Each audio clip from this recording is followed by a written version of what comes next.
Hey guys, welcome to yet another session of my podcast. This is Ini Unfiltered, and thank you guys so much for subscribing, liking, sharing, and supporting my channel as it has to be. Because you guys are the ones who support me from my photography to videography and all this kind of thing. So today I have a guest, and without further ado, I'll let him introduce himself. Karibu. Asante sana Heni. Yeah? Yeah, thank you guys so very much. My name's James Otieno. I'm a dad.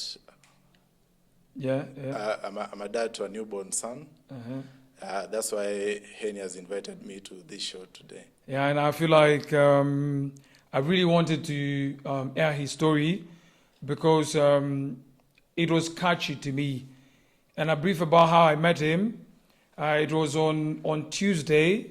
Yeah, I think it was on Tuesday. Yes. When I was on the road, I was driving heading to not GPO, heading to Posta with my sister to pick some of the parcels. And I happened to meet James in traffic while holding a placard. And it had an information that was catchy. And, you know, nowadays it's hard for people to believe when you're trying to tell your story when you're holding a placard and it's a written information. So the thing that captivated me or kind of drew my attention to him was, or rather drew his attention to me was the story that was there. And then I saw he wrote something to do with his son. And then I just decided, at that time when I was in traffic, he passed, I think he walked fast, because the traffic was already open. And it was hard for me to take that picture. And then I think it's kind of godly sent. He passed again. And I took a picture quickly because I'm a photographer. So I told my sister, let me just take my phone and take a picture of this guy. But before I post it, I'll just have it consent. I'll just get consent from him before I post it. And I think at that time is when I took a picture and I showed my sister, and I think I drew my window down and was like, "Hey, bro, kosalama, I'm not able to contribute." And these are my exact words. I think that day when I met him, I told him, "I'm not able to contribute, but allow me to take this picture and post it online so that people are able to contribute this kind of money that you're looking for." And he allowed me, and I think at that moment, it was minutes before 4 p.m. because we were rushing to Posta before it was closed because they close around 4 p.m. So the minute I posted it on my Instagram stories, my Instagram stories, is a Hini photography. I didn't know it will go viral. Trust me, I didn't know it will go viral. And I was like, let me just try my luck. Maybe someone out there might be seeing his story and try to help. So I posted it and I was just sitting like, "Hi, kindly, I was in traffic and I spotted this guy. Kindly help him out. This is Instagram page." And then at that time is when someone took a picture, someone screenshotted that and shared it on Twitter. So without me, because I know I'm saying much, but I would like him to just tell you his story and how we got here. So, the ground is yours. Yeah, thank you very much, Heni. First of all, let me thank God for meeting Heni and for doing what he did, taking my picture and putting it out there. We were expecting a child. We were on January 28th, of which we were blessed by a son named James Otieno. At that day, during birth, the son was good. He was very okay. And they were discharged on the next day, which was 29th, on Sunday. That's still January. From there, we got home. The kid was fine. We were okay. We were happy as new parents. And I just took a few minutes to go, like, take a nap or something. But something just told me to come back and look at the kid, because when you have a newborn at the house, you'd rather just go sit with them, play with them, such things, yeah. So when I got back from the bedroom, I realized that Killian was struggling to breathe. Yeah, that's when I asked the mom if overnight they had issues or if they were just okay. The mom told me they had a good night, and Sunday was almost over, and he was still fine. But at that moment, when I realized that we need to take him back to the hospital for just a quick checkup to be sure if he's okay. Yeah. Yeah, so we rushed back to the hospital where we received Killian. At the moment, upon arriving at the hospital, he was quickly put into oxygen, and the nurse asked us to look for an ambulance to rush him to the hospital. Yeah. Yeah, that's when I panicked because I never imagined that I could be in that situation where I need an ambulance to transport my son to the hospital. So from there, we were referred to Nazareth Hospital. That's how the papers from the hospital say. But when the ambulance came on our way to Nazareth Hospital, the drivers contacted the hospital to affirm them that we were on the way, coming with such case of a child who needed immediate attention. Yeah. So, how was it when, say, that time when the doctors came to the hospital? No, they came home to pick Killian. Yes. And how was it? What was the mom's reaction? Because I believe at that time you panicked. Yeah. And I think the mom didn't know. The mom didn't know. Yeah. And what is it that made you think? What is it that made you? Okay, you got to the room. You got to where Killian was. Yes. And you didn't feel like he was okay. Yeah, something just, I guess it's just instinct. Kind of instinct, yeah? Yeah, it's an instinct, yeah. I just felt like he was struggling to breathe because his chest was pumping in and out. Yeah. Yeah, it was so weird for me. So that's when we decided to rush back to the hospital. The good thing, I normally do Uber, so I had a car that I was doing. So that means what you're saying is you're an Uber driver. I'm an Uber driver. And so yes. you do Uber for a living. I do Uber for a living. Which is a good yes. thing. Yeah, it's a good thing. Yeah, so we used the car to go back to the hospital. So when we got to the hospital, that's when the nurse told us that we needed an ambulance because my car was not capable to transport Killian because he needed oxygen. No, it was an emergency kind of. It was an emergency kind of, yeah. So from the hospital, when we were on the way to Nazareth, the driver of the ambulance contacted the hospital just to alert them that we were on the way. But unfortunately, they told us that they didn't have a unit for that case, of which at the moment we needed a neonatal intensive care unit. Yeah. So they called, we turned again with the ambulance. They called N.I.C.U hospital, which they said that they didn't even have that unit as well. So from we had to turn again, heading to town. Now the option we had was Kenyatta National Hospital. Upon arriving at the Kenyatta National Hospital, we were told that they were in full capacity, and we had to check Mbagathi. Mbagathi Hospital, yeah? Mbagathi Hospital, yes. So we drove to the Mbagathi Hospital. Upon arriving there, we found out that they only have a newborn unit, which was not N.I.C.U that we needed. Yeah, so they couldn't take the case. We stayed there for a few minutes when we decided an option just came for Kenyatta National Referral and Teaching Hospital. Yeah, so from there we drove to Kenyatta University and National Teaching and Referral Hospital.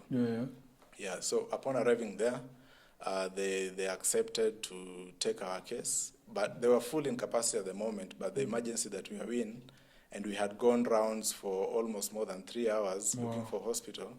So unfortunately, I thank God they accepted to admit Killian, and that's where Killian has been for the past 5 months now. So when was this that Killian was admitted in hospital?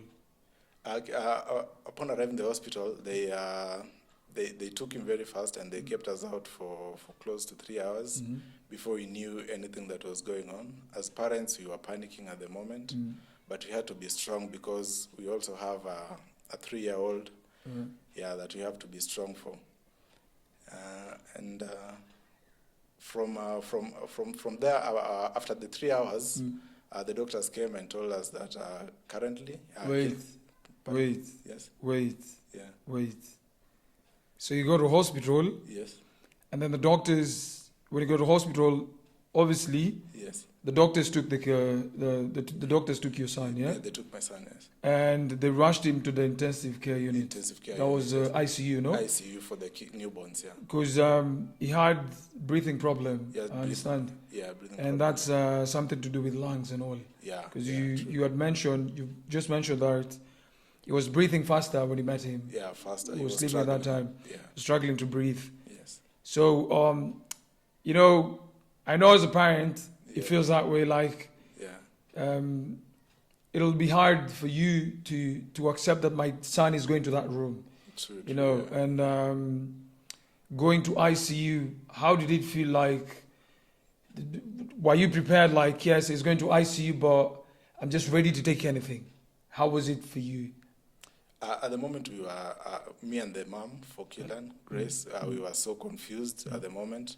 My heart was like, wanted to jump out, like almost jumping out of my lungs, So we just kept on holding on, but the mom was not, had not even taken a seat for all those hours because he was going around, he was so worried. But unfortunately, after 3 hours, which felt like it was like a whole day. The doctors came, they told us that they've stabilized Killan. He was in a very critical condition. And at that moment is when they told us that they had to admit Killan and the mom. So the mom had to stay at the hospital, and me, I had to like go back home to cater for my eldest daughter at that moment. Wow. Yeah. So, just wow. Yeah, it's been. It's crazy. I know it's crazy. painful for you. Yeah. It's a painful thing to go through as a parent. Yeah.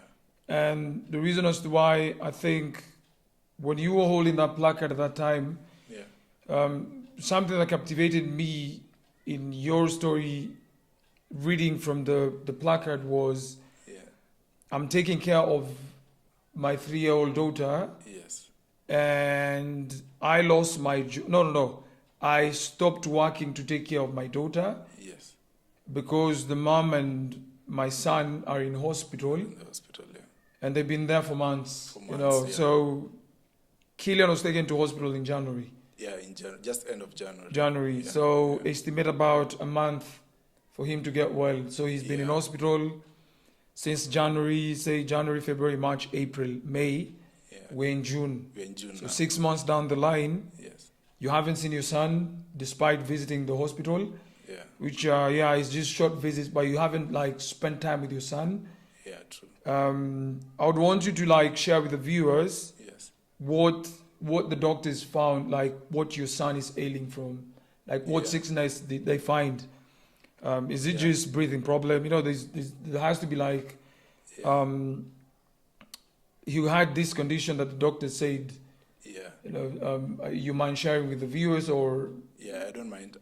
I can say the terms that the doctors use is a meconium respiratory. What? A meconium respiratory. It's something that... A meconium respiratory. Yes. A meconium respiratory, okay. Yes. So that means he was born in distress. So it's like he was... How do I explain it? He stayed long in the mother's womb. It took time. So it's like he started breathing while he was still in the mother's womb or something. So he consumed the dirt, which caused his lungs to collapse. Both of them, actually. Sorry. Yeah. So that's why he was having trouble breathing, and his chest was like way up than the way it's supposed to be. Yeah. So that is the name of the disease, of the condition that Killian had. And so they had to like keep him keep him on the vent at the nursery for the kids.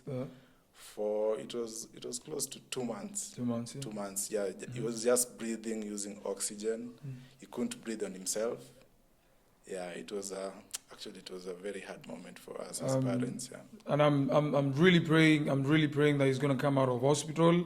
Yeah. And the reason as to why I brought him to air his story is because we started contributing, or rather we started a contribution from the time that I posted this picture. I can't really get the date, but I'm trying to see. Let me check the date. I need to have a concrete date on when we posted this picture. It was this month. It should be on Tuesday. It was posted on 30th of June, yeah? It was posted on 30th May. And since posting 30th May, there's been Tuesday, Wednesday, Thursday, Friday, Saturday, an approximate turnaround time, 5 days since we aired the story, or rather 6. Today is 4th June on a Sunday. So since we aired his story, or rather since I posted his picture on my Instagram, which has since gone viral. Yeah, I didn't know it will go viral. Yeah. Like, I didn't know it will go viral. Yeah. And I just posted it jokingly, like, let me just post this story because I've never done this. Like, I've never, because we see stories about people. Yeah. And my sister was like, how sure are you that he's not one of them? Because we've had stories where Kenyans contribute and then you find someone taking advantage of that and they use that money enjoying themselves or kind of having fun out there. Yeah. But I think for me to make Kenyans understand that this was a genuine story, I approached you at that time, and upon taking your picture, I even took your number. Yeah. And Instagram being social media, where a platform where people, even if you're telling us that this guy is trying to contribute, show us that this guy exists. So that time you gave me your Instagram page. Yes. And I was really open to just share it with everyone. Yeah. Whoever is able to contribute is able to contribute and share what they have, you know. Yeah. And I didn't put an amount. I just said, please help a brother where you can. Yeah. And I think from Tuesday to say Saturday, which was yesterday, we were able to contribute, or rather to raise 340,000. Correct. Yes. 340,000 shillings, and the bill for the hospital, I'll let him say. I'll let him tell you guys. Yeah. As of now, we've already raised 340,000. So I'll let you. How much was it, or rather, how much is it? What's the bill in hospital? Currently, we took the draft bill 3 days ago. Mm-hmm. It was reading 1.25 million. Okay. Yeah, of which NHIF has paid quite an amount, which is amounting to close to 190,000. Okay. Yes, and we managed to raise some funds, which was close to, it was 238,000 there. And we managed to pay that. So currently, as we speak, the bill stands at 870,000. Yes. Yes. So being 870,000, and we've raised about 340,000. Yes. So 340,000 minus 870,000, that should be, wait, I'm not good in maths. I only know how to count money physically. Yeah. I don't know how to. So 870,000. Yeah. 870,000 minus 340. We're left with 530,000. Yeah. We're just trying to put this information out there for any well-wisher, anyone willing to contribute, anyone willing to share whatever you have. Just share with us, share with him, share with. We'll probably put a pay bill number there so that any amount you have, be it 50 shillings, be it 10 shillings, be it 100 shillings, any amount you have will really help to discharge his son from hospital. And we're looking at, hopefully, because the wife and Killian, which is the son, they've been in hospital for months. I think for the mom is close to 4 months. 4 months, Yeah, because at first he was being released like Yeah, in the mom was being evenings. released back Yeah, and forth. gets back to the hospital every morning. Okay. Yeah, but for Killian now it's the 6 months. 6 months, yeah? Yeah. So I'm just appealing to you, well wishers, anything that you have, Yeah. pesa yoyote uko nayo, any amount of money uko nayo, Yeah. just send to the pay bill number. I think we'll just attach the pay bill number on the screen. Any amount that you have. I hope and pray that it will reach all these prominent people, anyone who's willing to help. I've reached out to all these kind of celebrities, and if at all you're a celebrity or you're a politician, we're trying to see if we can get the son out of hospital. And I'm appealing to any well-wisher, anyone who is willing to help. But I'm not appealing. Let me not put it as me. I'll let him tell you guys. I'll let him tell you guys how you're going to reach him, how you're willing to help. The kind of pay bill number. If you have it offered, probably you can tell them. Yes. And it will be ideal to just share any amount that you have. And I'll probably just let you tell them the well. Yes. As of now, I'd like to thank each and everyone who's participated, who has helped at least see baby Killian get home. Yeah. So far, so good. I thank everyone. Yeah. And if you want to reach me, you can reach me on my line. That's our personal number, Yeah. which is 0710 Yeah. 55 1089. For the bill, we'll just put it on the screen because I don't have. The pay bill number. Yeah, we'll Yeah. just put it there. I think we'll even attach with your phone number as My well. phone number. So we're appealing to any well-wisher who's who can share any small amount of money that they have, anything from 50 shillings, 20 shillings, 100 shillings. The little they say. I think in Swahili they say, "Haba na haba ujaza Yes, kibaba." Akibaba, yes. So any amount of money that you have will change someone's life, and I'd really love you guys to just contribute whatever that you have. We don't necessarily have a target like we want you to send 1,000, 10,000. We don't need that. Yeah, true. Just any amount that you have so that we can get baby Killian out of hospital. But before we move on to that, I haven't asked you how you thought of how you went and bought the manila paper, took a fountain pen, all that, a mark pen and all this, and how do you, what thought came into your mind that wacha nitoe aibu, because a lot of people have problems out here, True, but they're not able to share it, to share it with people out there. Yeah. So how did it come to you that enough is enough, that let me just do this? Yeah, it first came as an idea when I went to visit my wife at the hospital. So it just came as an idea, and I asked her if we can just go to the road with the placard and just explain our story outside there. But it was not an easy thing just to gain courage and go outside there.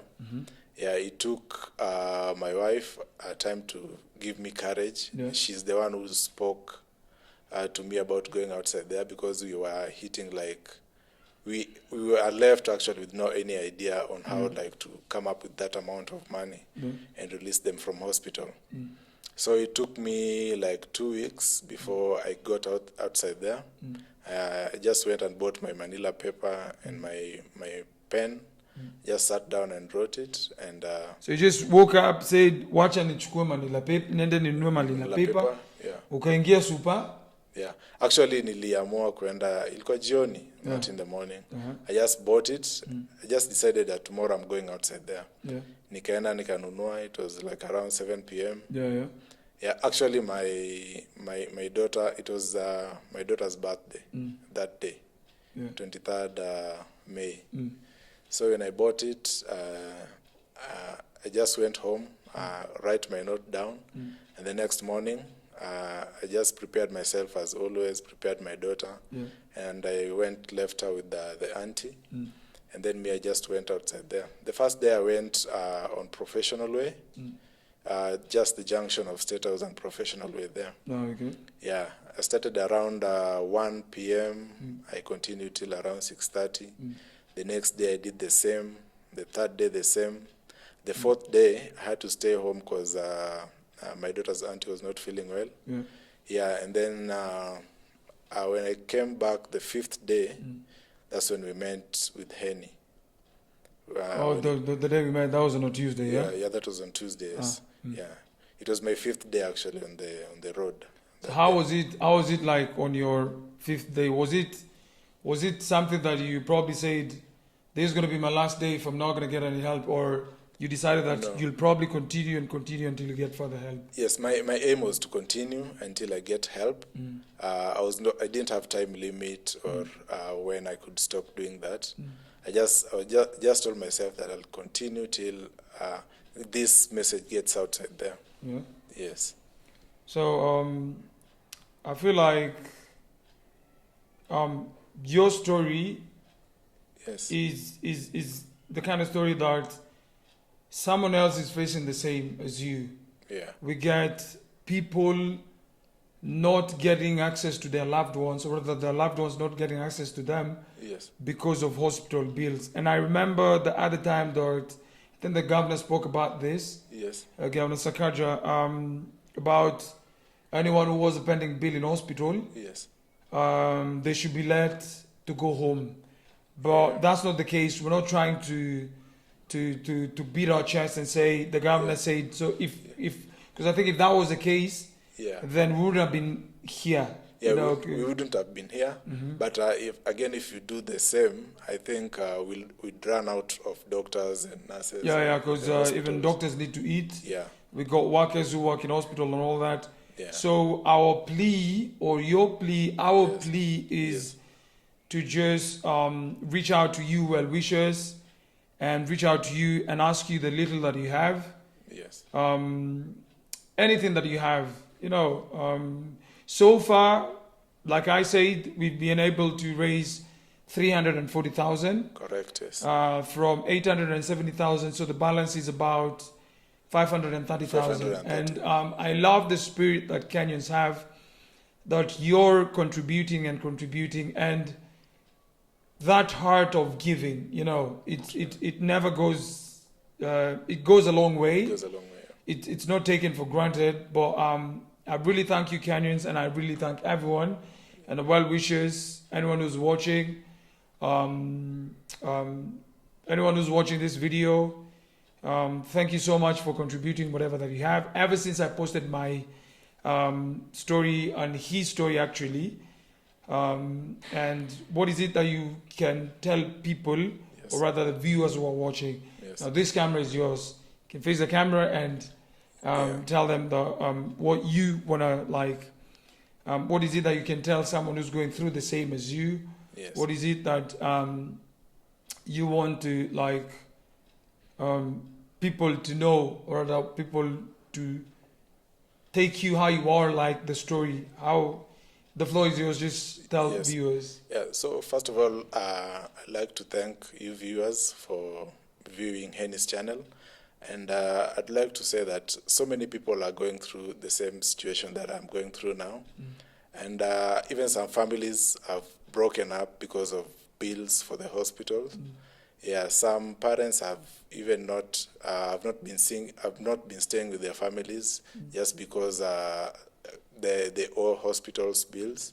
Yeah, so I'd like to appeal to everyone that when you are stressed, when you have pressure, just try to calm down, talk to people.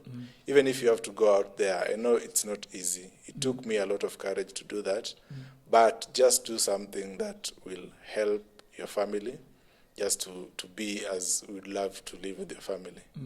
Yeah.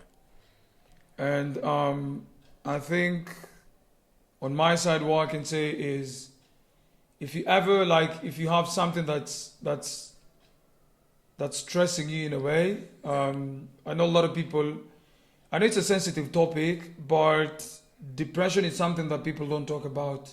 True, yeah. You know, you're just in your house. You don't want to tell people what you're going through. Yeah. Maybe you lost your job. Yeah. So a lot of people have lost their job. There is no employment at the moment. True, yeah. And you find someone just taking their life because they don't have money. They feel like they're useless on earth, you know. Yeah. So what I can tell anyone who's out there, anyone who's going through, not necessarily what he's going through, but if you're going through this difficult time and you're depressed, please try as much as you can to reach out to people, talk to people, try and get something to do. Try and just make yourself busy. Don't lock yourself in that house and say, I'm not worth it, you know. True, yeah. Because if you had not come out of that house Yeah. saying that me nimejituma, Yeah. then wouldn't have been here today. You know, True, your yes. story wouldn't have been hard, or rather, people wouldn't have heard of you. You'd just be in your house struggling, trying to get loans to pay your bills and all that. You get. Yeah. But I'm really thankful to God that I got to meet you. Yeah. I'm really thankful to God that you're able to be the same person you are. You know, aside from putting all this in your heart and you're not feeling okay talking to people, at least you open up to me. Yeah. And I had to like go to hospital and see that this Yes. was a genuine story. True. Aside from people who are contributing money, Yes. and next minute you see them in Dubai, Yeah. going all abroad and all that. You get. Yes. So I hope this message or this video is going to reach out to everyone and anyone who's willing to help. And I'd really like to thank you guys for contributing that little that you have. And thank you so much to watching my videos. This is Hini Unfiltered. And thank you so much for giving us your time to listen to us, to listen to James Otieno. Thank you. And thank you so much. And from me to you, I really thank you guys for watching this. Please share, like, and subscribe. And it's been a pleasure. It's been a pleasure hosting you, James. And I hope you're going to be doing much because these are strangers who ended up becoming friends. True, true. And I hope this is not going to be the last time that I'm going to see you. True, Hopefully when we get your wife and Killian out of hospital, yes. we'll be able to do the same thing. But this time we'll see how to go about it. Yes. We'll just show our viewers. And I think we're probably going to be sharing the amount of money that we'll have contributed in as day goes by. True, yes. So that we get people to contribute until the very last end. True, yes. This has been Hini Unfiltered. Thank you so much. Thank you so much. Barikiwa. Barikiwa sana. Barikiwa, you're my true brother and a true you. legend. Thank you very Thank you so much for sharing your story. I know it's not easy for someone to put it out there, but I asked him, it's not for the YouTube channel, but I asked him so that we can get to reach out to a lot of people.